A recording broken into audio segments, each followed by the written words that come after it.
Sin más preámbulos, pues entonces le doy paso al doctor Juan Sebastián Bastidas, de la Universidad de Boyacá, quien nos va a presentar el título El procedimiento conciliatorio, análisis del derecho comparado desde la perspectiva en Colombia y Perú. Adelante.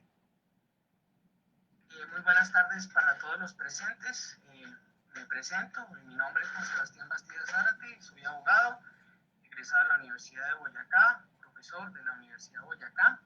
Bueno, en la tarde de hoy, como ya lo han dicho, voy a proceder a presentar el libro El procedimiento conciliatorio, análisis del derecho comparado desde la perspectiva Colombia-Perú. Voy a compartir pantalla en este momento. Por favor, les agradecería que me indicaran si se ve.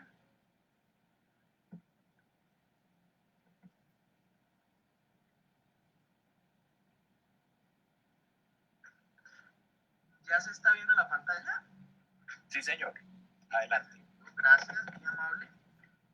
Permítanme un segundito, por favor.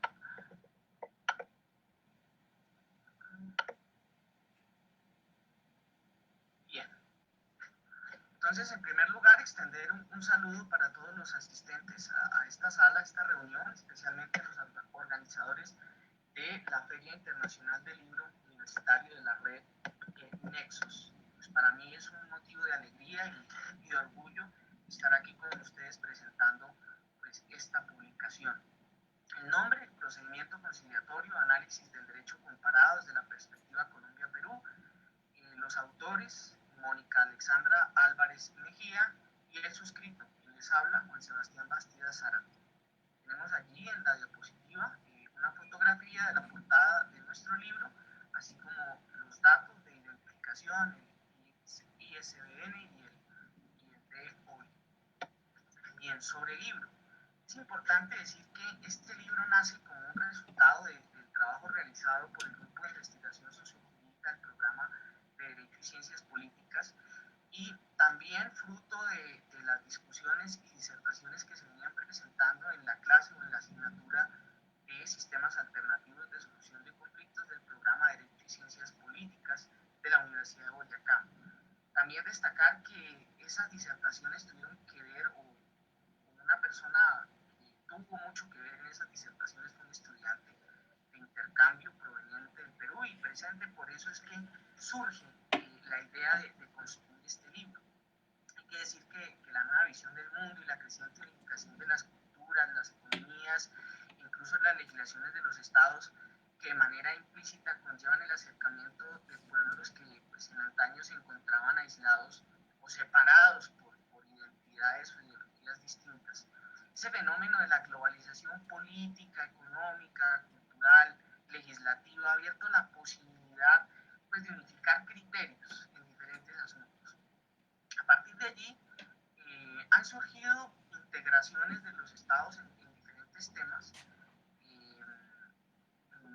tales como pues, esas unificaciones de plataformas jurídicas, políticas, jurisdiccionales y económicas que rigen la vida de los miembros de las sociedades de dichos estados. Y prueba de ello, he estado en uniones importantes como la Unión Europea, solo por poner un ejemplo. Estas unidades han llevado a fortalecer los vínculos entre las naciones que pertenecen a estas organizaciones y compartir una diversidad que enriquece en muchos sentidos a los pobladores de estas naciones.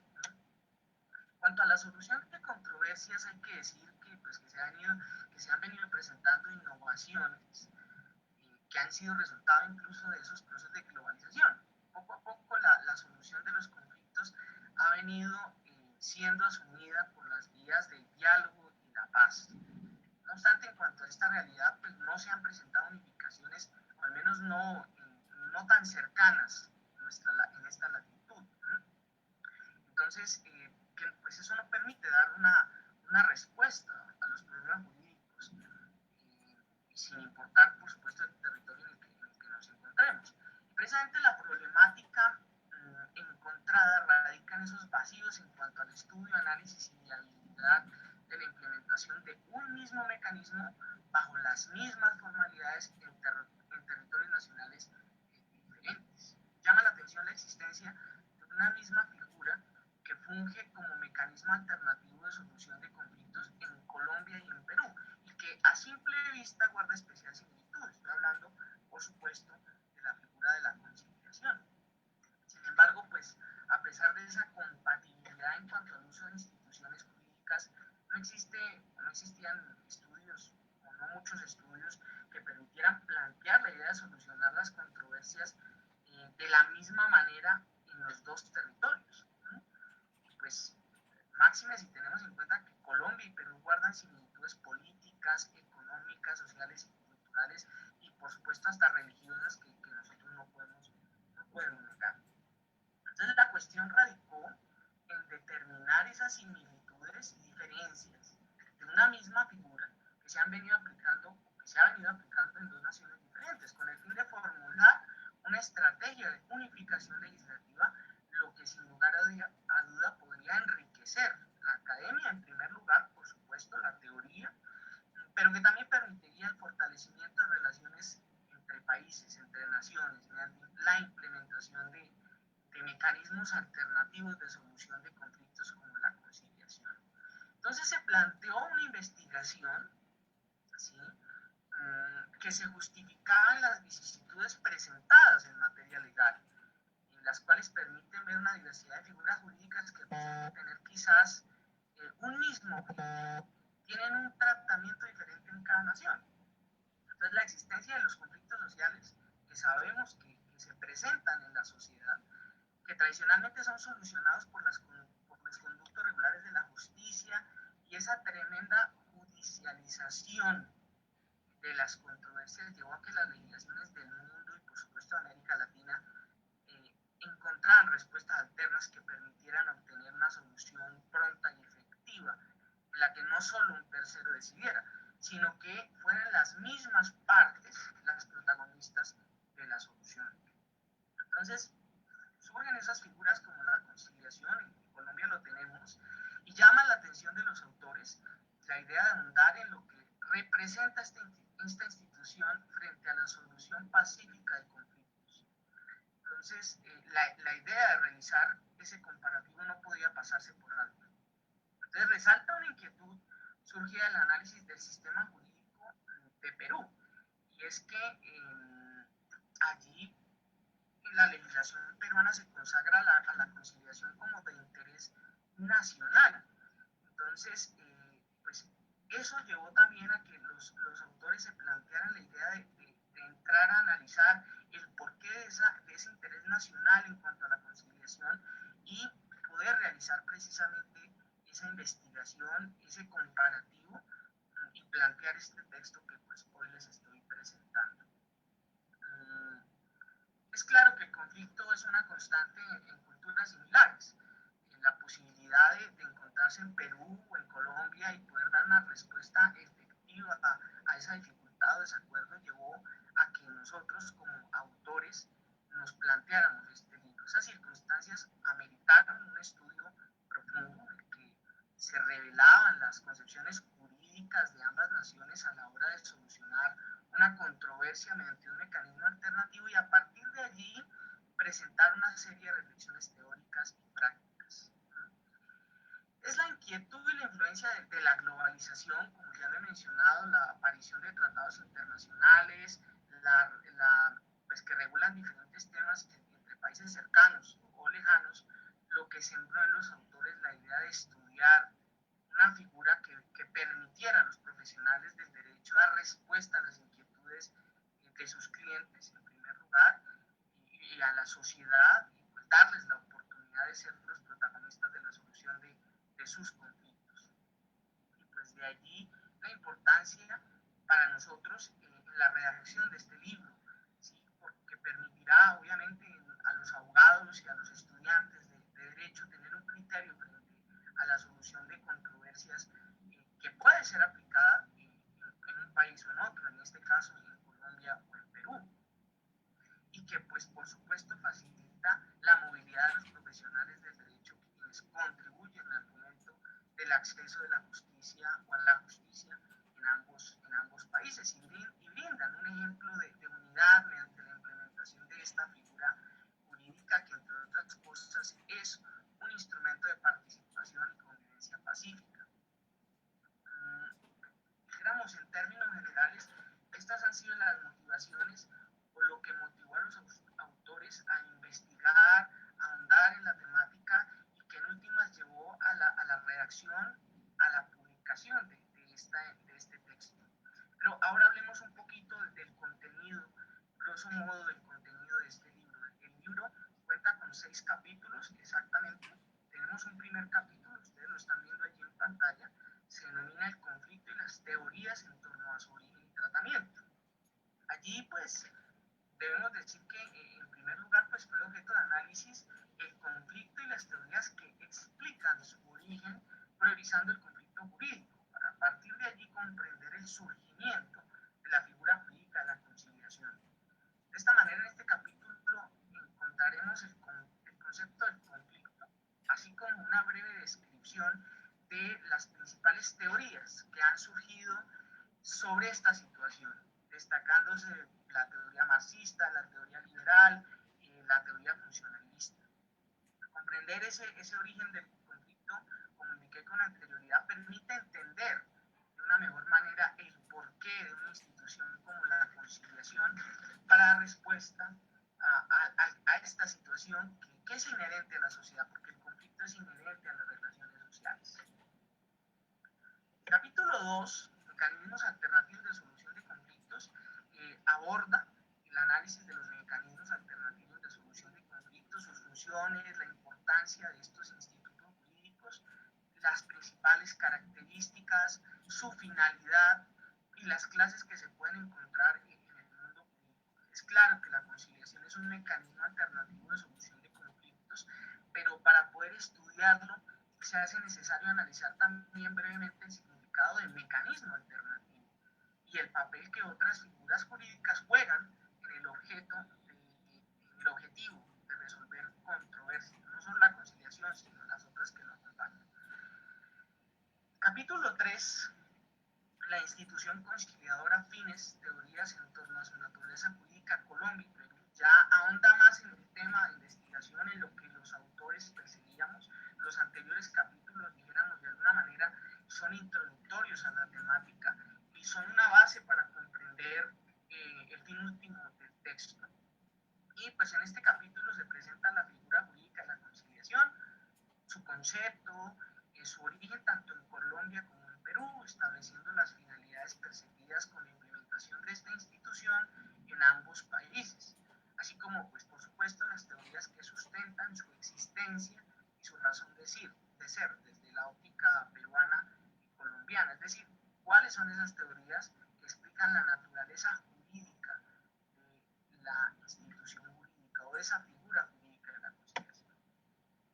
Capítulo 4, lo tenemos allí en pantalla, proceso conciliatorio, diferencias y similitudes entre Colombia y Perú. Dijéramos que de alguna manera eso fue lo que, o esas diferentes charlas que se dieron en la clase de sistemas alternativos, los planteamientos que traía el estudiante de intercambio, vinieron a desembocar en esto. Bueno, tenemos la conciliación en ambos países, en qué se diferencia, en qué se asemeja. Y este capítulo pues buscó precisamente analizar los procesos o el proceso conciliatorio adelantado en Perú y en Colombia, estableciendo sus principales divergencias, así como sus similitudes, y realizando un comparativo del proceso en cuestión. Valga decir que se describen como las principales diferencias la consagración constitucional y la jurisdiccionalidad de la conciliación de las que adolece la legislación peruana, así como la figura del conciliador, que para el caso de Colombia requiere una formación jurídica, cosa que en Perú no se exige. Y pues, obvio, no todos son diferencias, también existen similitudes y se describen allí en este capítulo, destacándose como una de las más importantes los efectos del mérito ejecutivo del acuerdo conciliatorio, entre algunos otros. Profesor, muchas gracias. ¿Se acabó el tiempo? Le pediría de pronto un minuto, le daría un minuto más de tiempo, sí, porque tenemos... Sí, señor, ya voy a terminar, me falta nada, perdóneme, discúlpeme, ya acabo, gracias. Bien, perfecto, el capítulo 5 hablamos de la unificación y entonces allí planteamos la posibilidad de un proyecto legislativo que pueda pueda ser aplicado tanto en Colombia como en Perú. Y finalmente, el capítulo sexto hace una reflexión acerca de la conciliación como un mecanismo para poder crear participación, para poder generar paz, para poder generar una cultura diferente. Y pues obviamente se brindan unas conclusiones del texto, o bueno, que dan respuesta a los objetivos que se plantearon en la investigación.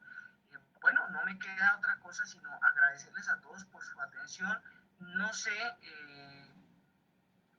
bueno, les agradezco a todos por su atención. No alcanzó el tiempo para reproducir un pequeño video que teníamos sobre publicaciones en Boyacá. Solamente, pues, nuevamente agradecerles, invitarlos a leer el texto, sugerir, obviamente, críticas para mejorar. Este es el ideal. Y bueno, muchas gracias nuevamente por la invitación. Y bueno, disculpen por haberme robado un poquito más de tiempo. Mil gracias, muy amables. Tranquilo, profesor, solamente fueron 30 segundos, fue usted muy preciso con el tiempo, fueron 10 minutos y les recordamos también pues a nosotros, a los otros panelistas que contamos con 10 minutos para la presentación de la obra. Pero pues estuvo dentro del marco, fantástico. Igual, gracias, por favor, quédense en línea, vamos a hacer la presentación de las siguientes obras y la idea es que tengamos al menos unos 5 o 10 minutos al final para poder tener de pronto un tema en común de conversación. Muchísimas gracias. Gracias. Muchísimas gracias. Invitamos entonces ahora al profesor Diego Tarapuez de la Universidad Santiago de Cali. Haga la exposición y la presentación de su obra Estudios sobre Derecho Penal, Constitucional y Transicional, los tomos 1 y 2. Profesor, buenas tardes. Buenas tardes. ¿Sí me escuchan bien? ¿Me están viendo? Sí, señor. Lo vemos. Muy agradecido. Igualmente la diapositiva también aparece. Así es. Muy amable. Bueno, muy buenas tardes a todos. Muchas gracias por este espacio a las universidades de la Red Nexus, red de la cual tuve la posibilidad de hacer parte de la fundación, de la inauguración, que justamente tuvimos una reunión inicial allá en la Universidad de Boyacá, y pues qué bueno que esos lazos, que esas redes se vayan fortaleciendo a tal punto de que nos permita como espacio socializar los avances de nuestras investigaciones. En ese sentido, pues muy amablemente desde la coordinación de la editorial de la Universidad de Santiago de Cali, dirigida por nuestro amigo Eduard, me han pedido que si puedo presentar ligeramente en estos minutos dos de nuestras publicaciones de la Facultad de Derecho. Obviamente son los resultados de investigación de profesores de la universidad junto con demás socios estratégicos de otras universidades, tanto del continente como también de Europa, y hemos condensado estos resultados de investigación en dos tomos que hemos titulado Estudios sobre Derecho Penal, Constitucional y Transicional, advirtiendo que son dos libros que reúnen un conjunto de contribuciones académicas, producto, como se señalaba, de resultados de investigación tanto internos de la Universidad de Santiago de Cali como en convenio con otras instituciones o de otros profesores de otras universidades que han depositado en nuestra universidad y en nuestro sello editorial en conjunto con la editorial Dique, con la cual tenemos una gran alianza y hemos sacado una serie de publicaciones, pues sacar adelante estos productos.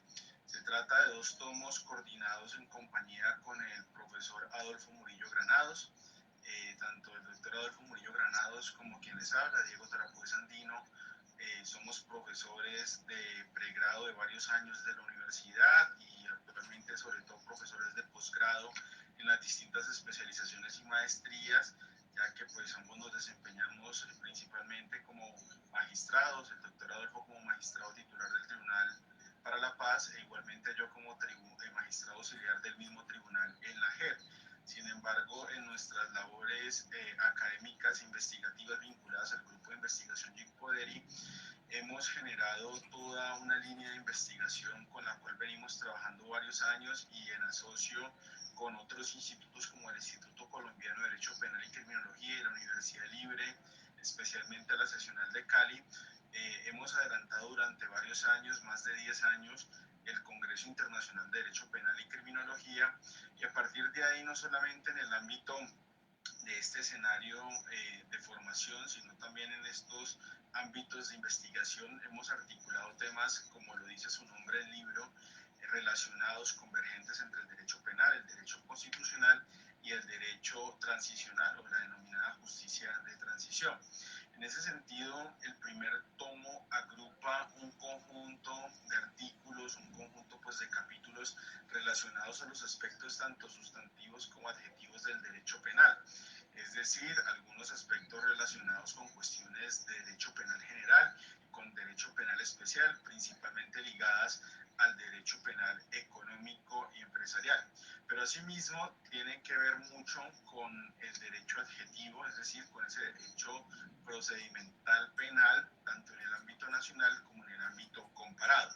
Así como lo pueden ver en la diapositiva, este primer tomo de estudios sobre derecho penal constitucional y transicional pues parte con una contribución frente a un análisis más bien criminológico con algunos aspectos de dogmática penal denominado el delito del mal desarrollo de la profesora argentina María Laura Böhm, que nos ha acompañado en varios eventos desde la universidad, actualmente profesora investigadora de la Universidad de Múnich en Alemania. Luego le sigue uno de los coordinadores del libro, el doctor Adolfo Murillo, junto con la profesora Mónica Caicedo, también egresada santiaguina, quien fuera profesora de planta de la Santiago, actualmente profesora de la Universidad Católica. Trabajan el tema de los derechos del consumidor y el derecho del consumo frente al derecho penal, ambientando con ello un poco lo que manifestábamos, esa articulación de temas ya especiales del derecho penal, que a la vez se complementan con el trabajo de Derecho Penal Económico del profesor Hernando Hernández Quinentero, un gran reconocido penalista a nivel nacional, decano actualmente de la Universidad de Ibagué, profesor de nuestros posgrados, y quien escribe sobre el lavado de activos como un delito transnacional. En esa misma lógica de delincuencia organizada, el profesor Einarco Morales junto con la investigadora Jessica Paula Gómez, ambos santiaguinos, trabajan sobre los retos de la lucha contra el crimen organizado, propiamente el interés del superior del menor instrumentalizado en estructuras de poder organizado. Luego, otro profesor que también ha sido invitado a nuestros eventos, pero es profesor de la Universidad de los Andes, procurador judicial en Bogotá, el profesor Carlos Guzmán, doctor en Derecho de Salamanca, nos habla de la corrección de la sentencia penal como herramienta para evitar consecuencias injustas, y con ello se abre una serie de contribuciones relacionadas al derecho procesal penal, siguiendo el profesor Nilson Poveda Buitrago, de la Universidad Libre Seccional en Cali, con el tema de limitaciones a la defensa ante la presencia de la prueba ilícita en las etapas del proceso penal colombiano, y luego la profesora santiaguina de nacionalidad austríaca Magdalena Schaffler, quien nos habla desde el derecho comparado sobre cómo es valorada la confesión en el proceso penal austriaco. Asimismo tenemos dos aportes de dos santiaguinos, jueces penales, uno juez penal municipal, el doctor Andrés Fernando Córdoba, que trata el tema de antinomia jurídica y la permanencia automática de la detención carcelaria versus el juicio de proporcionalidad en la sustitución de las medidas de aseguramiento, y el juez penal del circuito, José Manuel Torres Vanega, que nos habla sobre la libertad, excepción o regla general. Finalmente, en este tomo, la profesora argentina Claudia Cesaroni, un referente pues, reconocido en temas criminológicos y de política criminal, nos habla sobre el derecho penal juvenil en Argentina, de Bulacio 2013 y de Mendoza 2013, dos condenas propiamente estudiadas con una deuda concreta frente a ese derecho penal argentino, un estudio crítico de criminología crítica. Por su parte, el segundo tomo que visualizan ahora en las diapositivas, igualmente coordinado con el doctor Adolfo Murillo, agrupa 9 temas, 9 artículos de investigación más relacionados aquí en el ámbito del derecho penal transicional, de la justicia de transición, y algunos articulados al constitucionalismo, al derecho constitucional. Inicia este segundo tomo con el artículo denominado El papel de la justicia restaurativa en el contexto de la justicia transicional, del profesor Adolfo Murillo Granados, quien además, como ya lo decíamos, de ser profesor y magistrado, pues es doctor en Derecho en la Universidad Externado. Luego viene una contribución académica de mi autoría denominada El régimen de condicionalidad como mecanismo judicial para la obtención y conservación de beneficios en el sistema integral de justicia transicional. Este Este es un artículo que principalmente analiza esta figura especial, una figura sui generis, tanto en Colombia como en el derecho comparado en temas de justicia transicional, ya que por medio del régimen de condicionalidad se ha acuñado un instrumento, un mecanismo judicial para articular la concesión de esos perdones compensatorios, esos perdones condicionados a que los comparecientes que gozan de dichos beneficios en la JEP pues contribuyan con los componentes del sistema integral, no solo con la Jurisdicción Especial para la Paz, sino también con la Comisión de la Verdad y la Unidad de Búsqueda de Personas, y con ello impacten obviamente positivamente en la satisfacción de los derechos de las víctimas en la verdad, justicia, reparación y garantías de no repetición. Sigue en ese mismo sentido una contribución de el egresado santiaguino Camilo Osorio Vázquez, quien también ha sido profesor santiaguino, al igual que los autores que siguen, Clara Muñoz, Sori Delgado y William Peña Barrios, todos ellos egresados santiaguinos y vinculados en el área de derecho penal por varios años en nuestra alma mater. En el primero de ellos, Camilo Osorio, tratan sobre la variación de la calificación jurídica como una causal nueva, una causal de revisión que es inédita en el contexto de la justicia transicional colombiana, detallando los alcances de esta causal, ya que normalmente la justicia penal ordinaria solo conoce de las causales que en la JEP son de hecho nuevo y prueba nueva, más esta variación de la calificación jurídica es algo completamente inédito en el sistema jurídico colombiano. Luego viene el tema de la priorización como una técnica o metodología de investigación para gestionar tanto los procedimientos de investigación y judicialización de los crímenes más graves y representativos y sobre todo de sus máximos responsables. Luego viene un artículo de William Peña sobre la doctrina de la responsabilidad penal del superior, lo que suele denominarse en el derecho penal nacional desde la entrada en vigencia del Acuerdo Final de Paz como la responsabilidad del mando. Esto de cara pues a la responsabilidad por omisión y cuestionando, criticando si constituye un antídoto contra la impunidad o no. Posteriormente, otro egresado santiaguino, profesor de la Universidad Libre, Gonzalo Paz, nos habla de la apología del genocidio.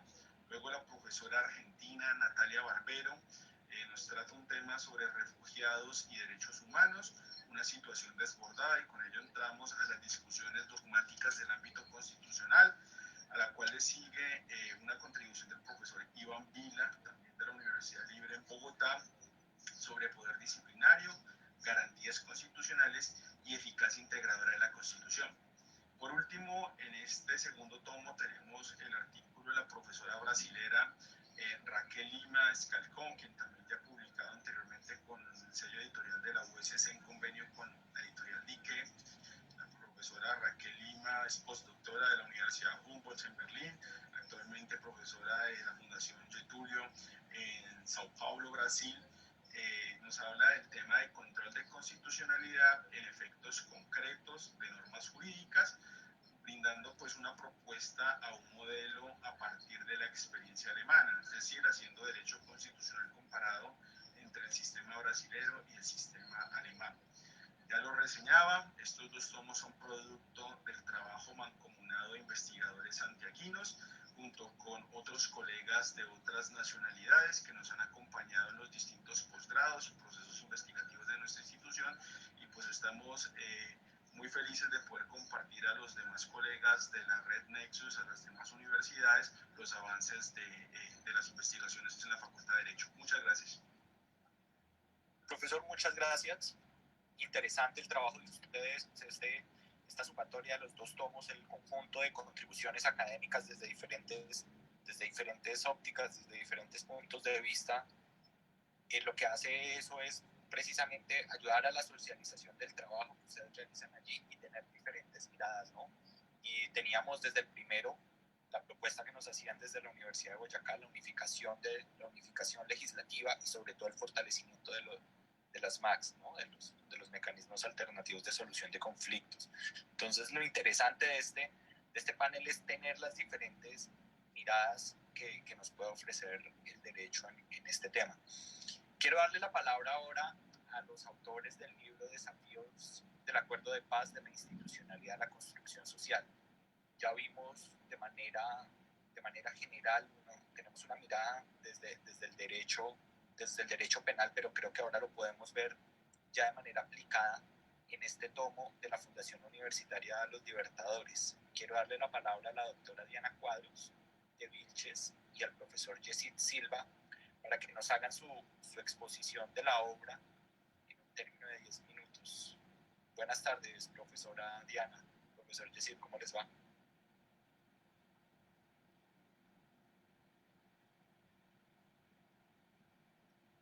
Doctora Diana, profesor Yesid.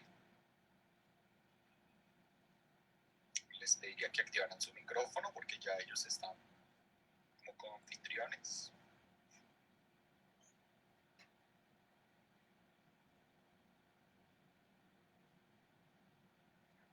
Hola.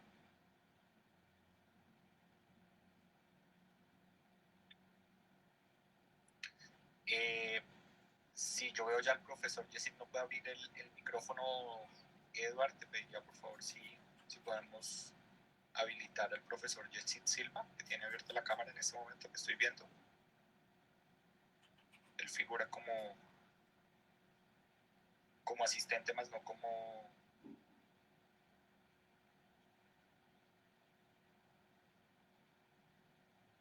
Y la doctora Diana también me dice que está en red. Ya, profesor Yesid, ya está como coanfitrión, por favor, inténtelo. Hola, buenas tardes, ¿cómo me les va? Les he puesto un avión por acá, pero no hay problema, esperemos que el ruido ambiental no nos incomode demasiado. Pues ya vamos a esperar a la profesora Diana. Listo, aquí estoy. Aquí está la profesora Diana, listo. Sí, buenas tardes. ¿Cómo están? Listo. Profesora Diana, ¿cómo estás?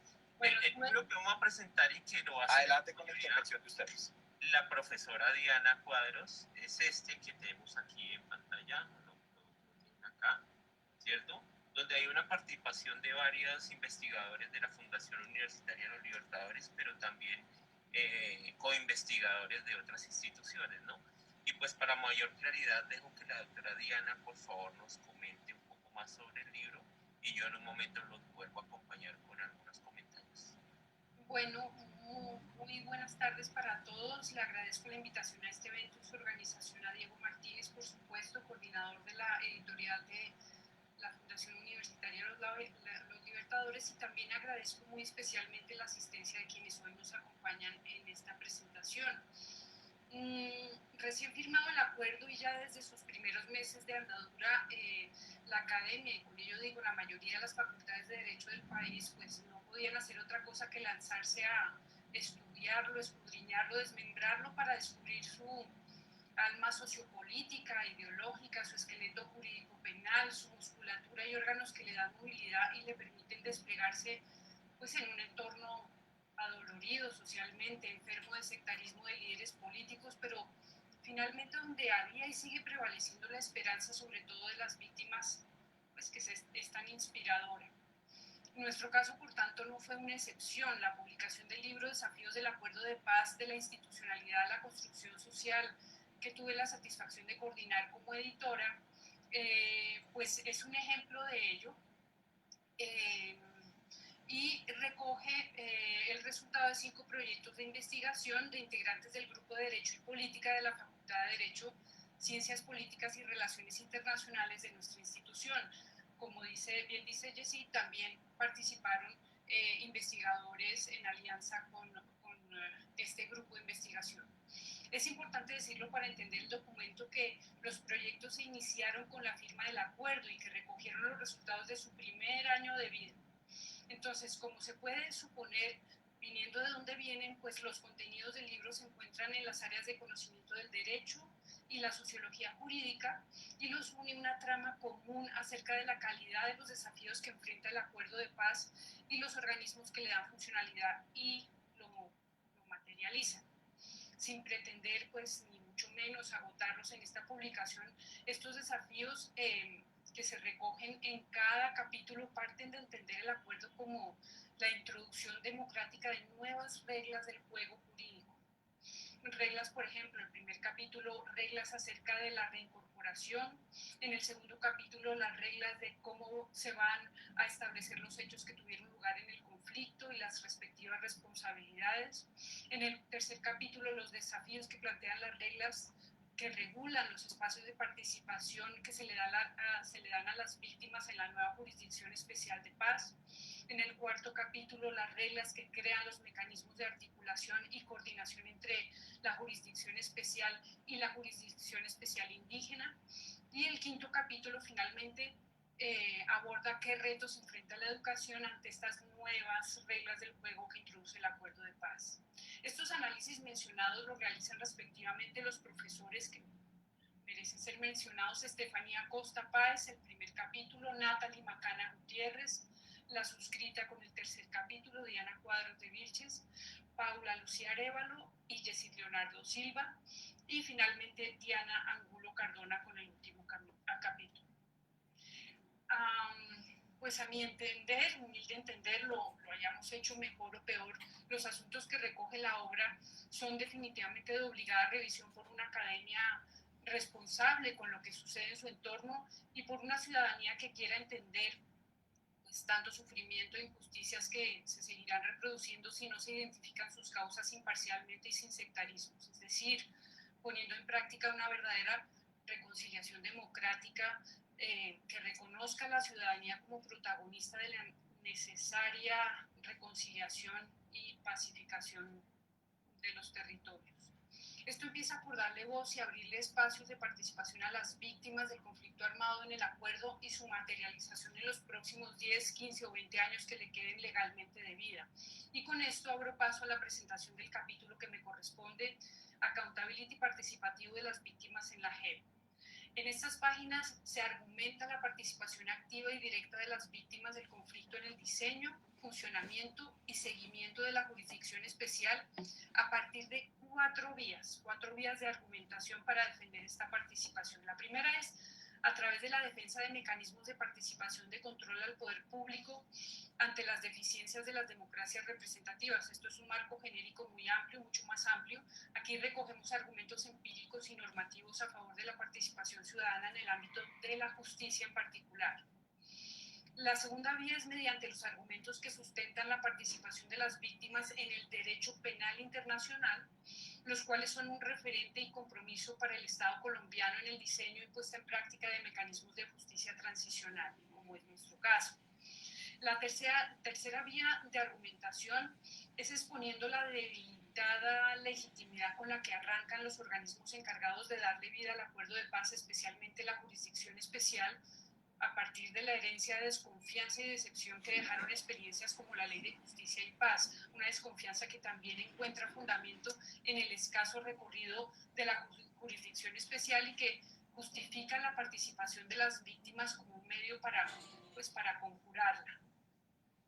Y por último, la propuesta se sustenta en el compromiso de la Jurisdicción Especial de Paz de dar un papel participativo y central a las víctimas consignado en la Constitución Política a través del Acuerdo de Paz, que apuesta por un modelo de justicia restaurativo antes que retributivo en el diseño y funcionamiento de la Jurisdicción Especial. Así pues, los lectores encontrarán argumentos a favor de más y mejores espacios de participación de las víctimas en el funcionamiento de la Jurisdicción Especial, pero sopesados a partir de críticas y reparos razonables y atendibles frente a esta participación. Los invito, por tanto, quienes estén interesados en un poco indagar acerca de los argumentos a favor y el debate con los argumentos o con los juicios en contra de la participación de las víctimas en la justicia transicional, a revisar este capítulo, y le doy rápidamente paso a la exposición de mi compañero Yesid Leonardo Silva. Adelante, Yesid. Hola, gracias, Diana. Bueno, lo que me queda por decir, no voy a gastarme mucho tiempo, es justamente ese espíritu que tenía este texto y que lo tiene de por sí. El tema de la paz suscitó obviamente una institucionalidad, cambios en el Estado, unos mecanismos, unos instrumentos jurídicos que se plasmaron como una idea. Y al plasmarse como idea, yo creo que el reto está cómo lo llevamos a la realidad. Y obviamente eso va por el camino. Llevamos ya unos cuantos años del tema del proceso, primero de los acuerdos, pero ya estamos metidos en el proceso, en el llamado posacuerdo, y los retos siguen apareciendo. Apareció, por ejemplo, el reto de la pandemia, y obviamente el reto de la pandemia implicó ciertos retrasos, por ejemplo, en el tema de la reparación, y probablemente van a seguir apareciendo estos retos, así que este libro también de pronto anuncia esas problemáticas que se están presentando por el camino, ¿no? Sabemos que también hay un sector del Estado que pretende realmente cambiar de nuevo los acuerdos, ¿no? Pero lo importante es que ya están los instrumentos y pues el reto de toda la sociedad, por eso hay una construcción social en este tema de estos desafíos, ¿cierto? Es justamente mirar cómo vamos a establecer la paz estable y duradera, pero de una forma materializada, de una forma cristalizada. Esa es la idea y ese es el espíritu probablemente del texto. Muchas gracias. Profesor Yesid, doctora Diana Cuadros, les agradecemos su intervención, también pues, muy precisos con el tema. No quiero extenderme y de inmediato pues darle paso a las últimas dos coautoras de nuestro último libro de la tarde, Masculinidades, Familia y Cultura Jurídica en Ciudad de México y Bogotá, Generalidades y Estudio de Caso. Un cordial saludo para la doctora Albalur Robles Mendoza de la UNAM de México. Doctora, buenas tardes. Buenas tardes, muchas gracias, buenas tardes a todos y todas. Muchas gracias por la invitación. Muchas gracias, doctora, bienvenida. Saludamos también especialmente a la profesora Andrea Forero Castillo, coautora de esta publicación. Profesora, buenas tardes.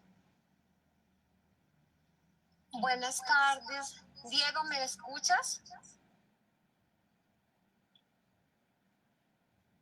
Sí, hay un eco, hay una interferencia, pero ahí estaríamos. Dame un segundito, por favor. ¿Me escuchan mejor? Profesora Alba Luz, mientras que la profesora Andrea Forero soluciona su movimiento. Creo que tienes problemas como de retorno, como si estuvieras en dos espacios, abiertos dos espacios. Sí, dame un Profesora Alba Luz, avancemos mientras que la profesora Andrea Forero, ¿le parece? Sí, no sé si ella tiene previsto algo en particular, pero bueno, para mí fue un honor haber trabajado con ella. Hemos estado trabajando desde el 2010 más o menos, tenemos ya 10 años trabajando juntas, siendo yo investigadora externa, ¿no? Extranjera, y en el campo del derecho, bueno, aparte de ser abogado, soy psicóloga, entonces trato de combinar las dos profesiones para que se vean vinculadas dentro de lo que hemos estado trabajando, que es la violencia y la cuestión en cuanto al desarrollo de los procesos de masculinidades y violencia de género.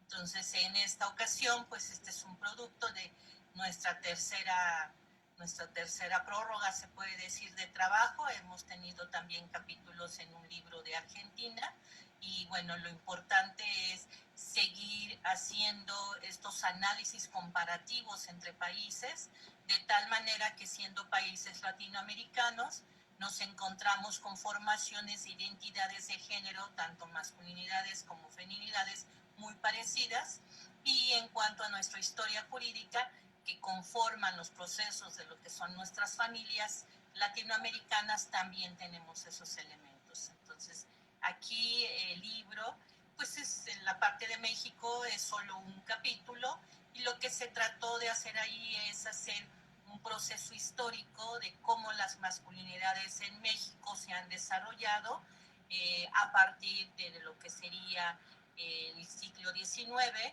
y cómo este también va a introducir elementos jurídicos en la conformación de las masculinidades, ¿no?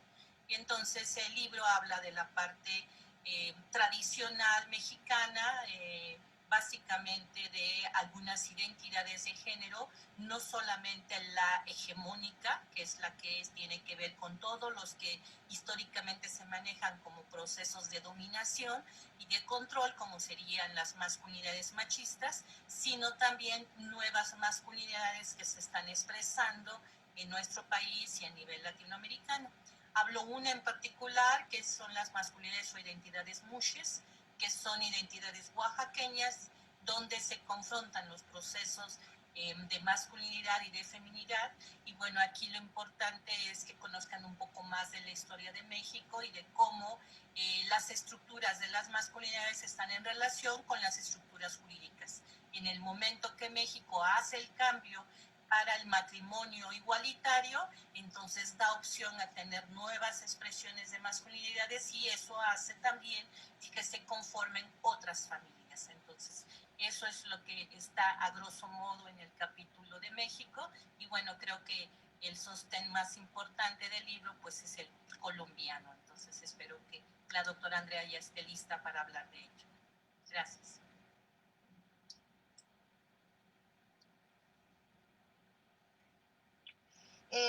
Buenas tardes, ¿me escuchan? Y adelante. Muchas gracias, doctora Albaluz. Creo que la doctora Andrea ya está con nosotros.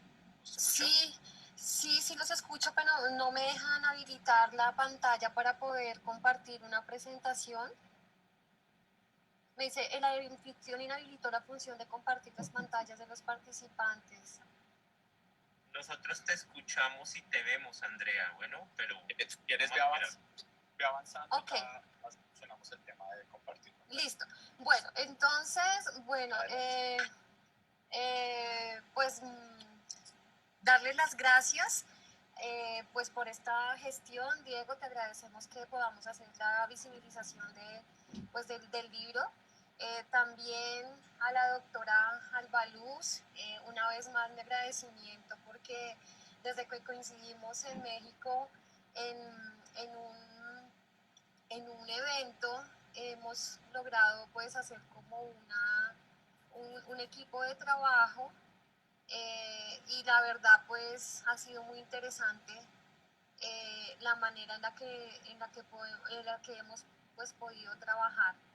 Entonces pues muchísimas gracias también por su generosidad y por la empatía que siempre ha tenido, la disposición para trabajar con nosotros.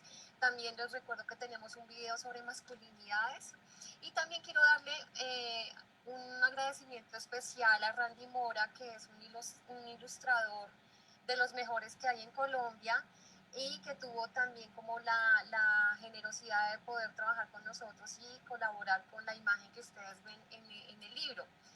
Básicamente, y para no demorarnos tanto, pues nosotros lo que hicimos fue hacer una reconstrucción de varios aspectos de las masculinidades, de las nuevas masculinidades, en dos escenarios que son pues Ciudad de México, que bueno, ahora antes de Distrito Federal, ahora Ciudad de México y Bogotá, Distrito Capital. Básicamente nosotros lo que hacemos es una pequeña introducción donde hacemos un estudio de bordeando las masculinidades y es como una generalidad realmente de lo que ha pasado en torno a todo el tema de las masculinidades.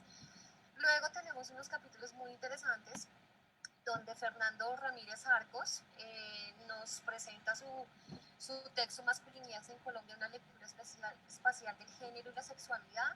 Hay que aclarar que Fernando es geógrafo, entonces a partir de la experiencia y experticia desde la geografía y su maestría en estudios de género, igual doctorado en género, pues hace todo un estudio situando la especialidad del género.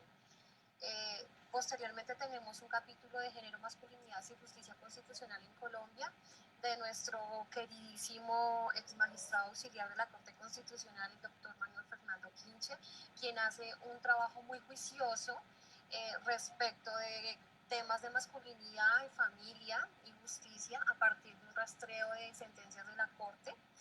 Luego tenemos el capítulo Masculinidades y tipologías de familia en los planes de gobierno y las políticas públicas en Bogotá en el periodo 2010-2015 de Cindy Paola Rodríguez Silva, quien debo decir que ella estuvo como investigadora también invitada.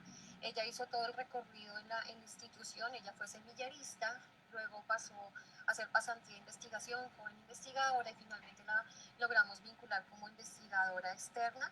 Entonces también pues para dar como un proceso de trazabilidad de lo que hemos hecho a lo largo de más de 10 años en el grupo de Derecho y Política de la institución.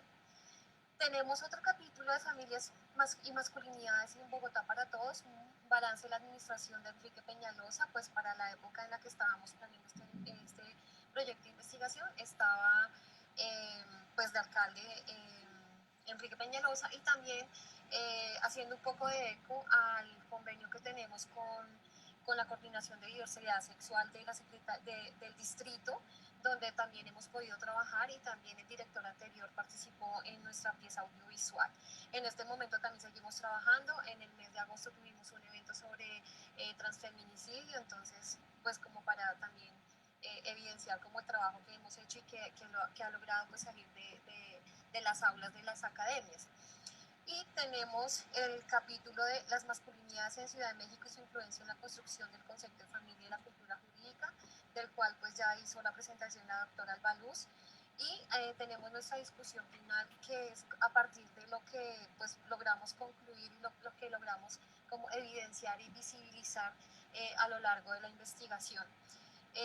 Yo debo decir que ese trabajo es demasiado gratificante, y sobre todo porque estudiar las masculinidades en dos escenarios que tenemos en común, el patriarcado, la hegemonía, el machismo, entonces es muy interesante.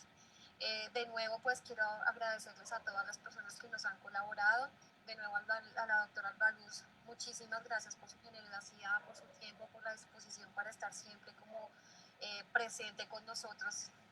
Y bueno, Diego, muchas gracias por toda tu gestión. Y a los que están conectados, mil gracias. No, a ustedes por su intervención, por sacar el tiempo para hacerlo. Agradecemos también pues, a los demás autores, a la doctora Albaluz Robles desde México, a la profesora Andrea Forero, al profesor Jessin Silva, a la doctora Diana Cuadros, al profesor Diego Tarapuez, al profesor Juan Sebastián Bastidas, y a todas las personas que nos están acompañando. Muchísimas gracias. Recuerden que pueden consultar o verificar si la obra está disponible a nivel comercial en la plataforma de Redbooks. Entonces allí en el chat estará disponible el enlace para las personas que lo quieran adquirir, y nos veremos en una próxima ocasión. Muchísimas gracias. Feliz tarde. Muchas gracias. Muchísimas gracias. Hasta luego. Gracias a todos. Hasta luego. Muchas gracias. Bueno, muchas gracias. Gracias, muy agradecido. Hasta luego.